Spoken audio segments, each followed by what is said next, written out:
Hello, good afternoon, and welcome to Prog Monster. My name is Murph. I am the host of this show. This is a show dedicated to progressive rock and other forms of rock music. So here we are today doing our series that I put out for July, which is those great bands that had two or more lead vocalists in the band. We're not talking about harmony vocals here.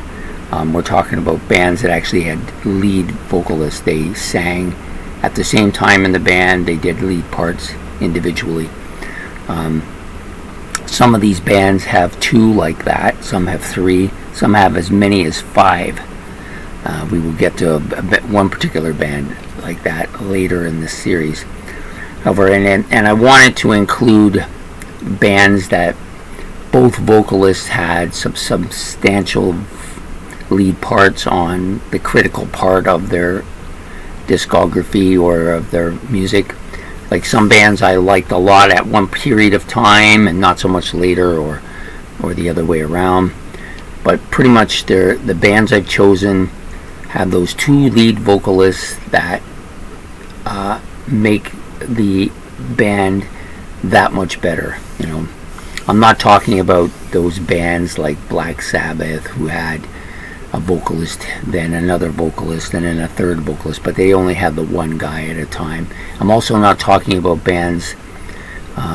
Rolling Stones would be a band like this. They have that one dominant lead vocalist and another guy that does a little bit here and there, but really, primarily we think of them as a one lead vocalist band. I'm not talking about bands. I'm talking about bands where the lead vocalists are both involved a fair bit, and there may actually be, even in those cases, there may be a third vocalist who does do lead parts here and there too, which is the case for today's group. So I actually have a prop for this one, a couple props. So we're going to be talking about this band today, Hawkwind.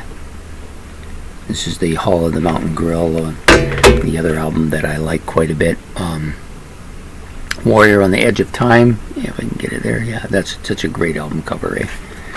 So anyways, with this band, they have that one dominant lead guy in David Brock. He's sang for them on he has sang for them on all of their albums. I think they've got 27 now. That's amazing. On all of their albums throughout their history. But there were time periods where he had other vocalists involved. Now the one era that I like, which is this era, we had on this particular album, we had Michael Moorcock, who also sang on two tracks, maybe a third track, two for sure anyways.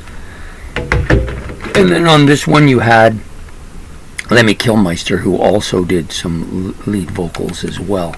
But primarily it was David Brock, but there was enough singing from these two guys on these albums that were notable that I decided to include this band for that reason. Michael Moorcock, a good singer, solid. I think David Brock has that standard kind of rock sounding voice, not too dominant, not too forward, but fits the music fairly well. He's not too overbearing. The music, it tends to be the strong part of Hawkwind here. Lemmy Kilmister, of course, has that really gruff voice, that kind of almost leathery voice. And he does do a track on Hall of the Mountain Grill. So I figured between Moorcock and Lemmy Kilmister, they did enough tracks to make it worth my while including Hawkwind in here, which I wanted to include because I think they're such a good band and they need some attention. So for today, the band is Hawkwind, and I hope you liked, and if you did please like and subscribe. It's much appreciated.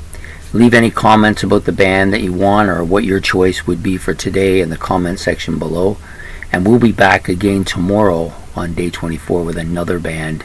I hope you will join me then, and we will see you then. Take care. Bye.